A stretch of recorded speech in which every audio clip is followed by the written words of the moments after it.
was anointed, to Cyrus, whose right hand I have held, to subdue nations before him, and loose the armor of kings, to open before him the double doors, so that the gates will not be shut. So God used King Cyrus to basically teach Israel a lesson. We're going to turn to Ezra 1.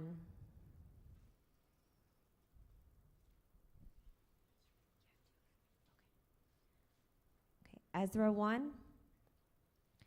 Now in the first year of Cyrus, king of Persia, that the word of the Lord by the mouth of Jeremiah might be fulfilled, the Lord stirred up the spirit of King Cyrus of Persia, so that he made a proclamation throughout all the kingdom, and also put it in writing, saying, Thus says King Cyrus of Persia, all the kingdoms of the earth, the Lord God of heaven has given me, and he has commanded me to build him a house at Jerusalem, which is in Judah, who is among you of all his people.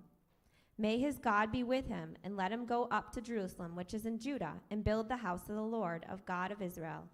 And whoever is left in any place where he dwells, let the men of his place help him with silver and gold, with goods and livestock, and freewill offerings for the house of God, which is in Jerusalem.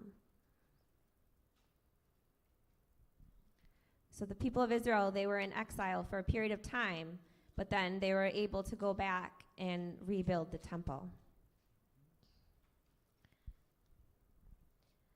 We're going to go to Daniel 1, verse 21.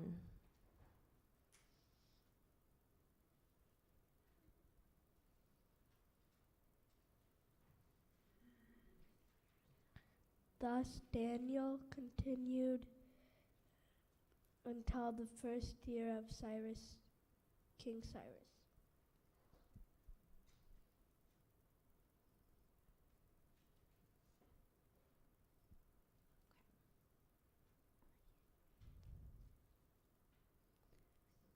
So this is another slide about what they ate. So they ate a lot of fruits and vegetables and pulse, so oatmeal.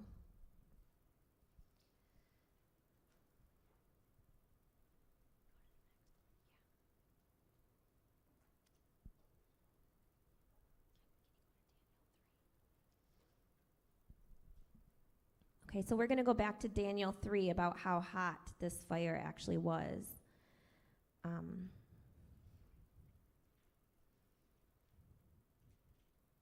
So Daniel 3, verse 19.